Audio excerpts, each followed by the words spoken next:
North Carolina was in position to win the football game because they played so well on defense. And I saw a few people on the message board last week in response to my assertions on the Game Plan podcast that the defense had started to really play well last week, and even a little bit before that against Clemson, that the defense had done some good things and had shown some signs of progress. And some people threw some numbers my way saying, well, it's still this rank in the country or whatever. Look, some of the progress that we saw on defense, where last week it was just one guy getting beat here or there, and the rest of the defense was in pretty good shape. And I think the defensive line continues to show further signs of life. I think they've really started to gel a little bit. I think we saw that against Virginia. I mean, this Virginia team came in averaging 40 points a game, right? And they scored 10 in regulation. And it wasn't one where they scored 10 and had tons of opportunities and just, blew opportunities in the red zone or whatever. Virginia averaged 3.8 yards per play. They got shut down. Now, yes, their most explosive wide receiver didn't play in this game. I think that was a factor. Yes, they were banged up in some areas. Fine. But that's not worth 3 yards a play. What happened is North Carolina's defensive line got after him and beat up that Virginia offensive line in a way that nobody else has this year. When was the last time we talked about that with North Carolina? Where North Carolina's defensive line... They stoned them. Stoned a pretty good... I mean, Virginia's been a good offensive line all season. They've pushed people around up front. And which is crazy because they have like four initial starters from camp are out on the Virginia offensive line, and they've still been good. So, that's been maybe the biggest surprise of the season. When I saw those guys get hurt in camp, it was like, okay, that's going to be a 3-win Virginia team or whatever. They've come in and they've played well up front. And North Carolina went out and dominated those guys up front. And other programs, other teams haven't really done that this season. So, I mean, to me, that's the takeaway I'm walking away from with this game is North Carolina actually... This was what we kind of expected. We thought there would be other potential limitations. All of us were a little skeptical about certain things offensively. But we did feel like, look, you hire Bill Belichick, you got Steve Belichick coaching the defense and all that. There's going to be a defense that should be pretty good at maximizing its use of its pieces and should get better over the course of the season, as Belichick defenses always have. Well, maybe this game is our sort of second indication, because I think Cal, we already saw some of that, but this game is the first real, obvious indication that they've taken a step towards that maybe you're starting to see some of those returns and a little bit of proof of concept on the defensive side. So that's my big takeaway. Buck, and I'm couple things. I thought the review on when Chandler Morris was down short of the line to gain, I guess it was in overtime. I think it was in overtime. His butt wasn't even at the line of scrimmage. Yeah. I mean, his butt wasn't even at the first down line, and the ball was on the other side of him. They gave him the first down. Anyway, refs, they never do the right thing with spots on reviews. It's that drives me crazy because even when it's pretty obvious, they always come back of, well, it's insufficient. We just don't have enough, the right camera angle. And it's like, learn a little bit of trigonometry, guys. I mean, it's not that hard. Look at where he fell.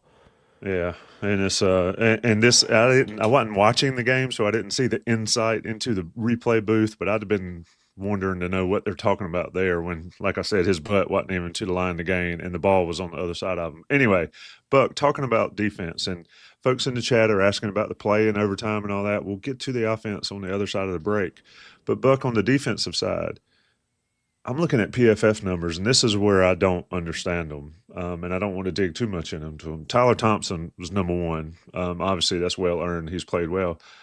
But Simpson, Lewis, Marcus Allen, and DeAndre Robinson also all had terrible tackling grades on PFF. Marcus Allen's, I understand, because the missed tackle that resulted in a touchdown. That's another thing we can talk about. But, Buck, your overall point that Jason's talking about, this defense – this is why I'm turning slightly that this can work. because of what we're seeing on the defensive side. Now we'll talk about the offense, and that's a different story. But this defense, to Jason's questions, when was the last time we talked about North Carolina's defensive line being dominant? Yeah, it's been a long time, and Butch?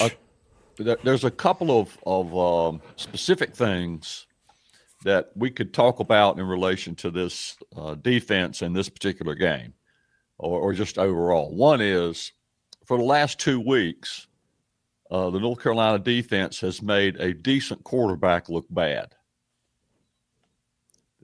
That's not a coincidence. If you can do it 2 games in a row, and you're making the quarterback look less than what he looks like against other teams, you're doing something right. And how big a change is that from what we've seen? That's a big change. And the other part of it is they're doing it in the back end of the defense basically with younger players. Greg Smith, Jaden Patterson, those guys, they've getting some help, obviously, from guys like Gibson and Will Hardy's played well. There's been some really good effort on the back end of the defense, and I do think Marcus Allen is getting jobbed in general just based on his reputation in some ways. But they're doing it really well on the back end of the defense. Here's the other thought I'll have about the defense. Belichick had the reputation for designing his defenses to fit against certain schemes. And twice now, we've seen Mekhi Bayer, I guess is how you pronounce his last name, come into a game and have a hell of a game as a third linebacker.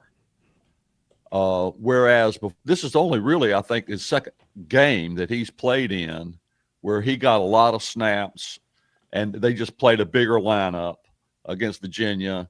I guess they wanted to make sure they didn't give up 200 yards rushing to Virginia, which was what they were averaging, and consider they got nothing basically on the ground against UNC. So that part of his genius is still alive and well in terms of, hey, here's how we can tweak the defense that we have to fit against this particular team. It's better for us to have Bayor on the field more often in this game, and we'll be more successful if we do. That part of his brain is still functioning. I think we can just go ahead and say that. And there are other aspects to the defense we could go down into detail with, but Abu Jaide just was a beast yesterday, just absolute beast. And there was good defensive line play. C.J. Mims set the tone of the day with a sack on the very first Virginia possession. Smith Velbert looked good at times. There were several people on the defensive line that just are stepping up and I guess feeling more comfortable in this defense. So I think that in terms of the proof of concept discussion, we're seeing a little bit of that in terms of Belichick's awareness of how to design a defense to play against a particular team. I agree with all that. Jason, looking at Greg Smith is a guy that he's the safety that I've been wanting to see Carolina have for years. We talk about Cam Chancellor and a big safety that wallops. He's potentially that guy. But Jason, the one beef I have with the defense yesterday, and this is the difference in the game. If you watched Carolina's last play, which we'll talk about later, folks, we're going to talk about the offense, I promise. Ben Hall has one guy coming at him. He gets past that one guy and he's about to lunge, and there's another guy there to tackle him, stop him short of the goal line. On Marcus Allen's missed tackle. You beat me to this. Nobody runs to the ball and helps with that. They assumed that he was going to get him on the ground. That's the one beef I still have with the defense. Everything else, hey, I'm all about it. This is the best defense I've seen play.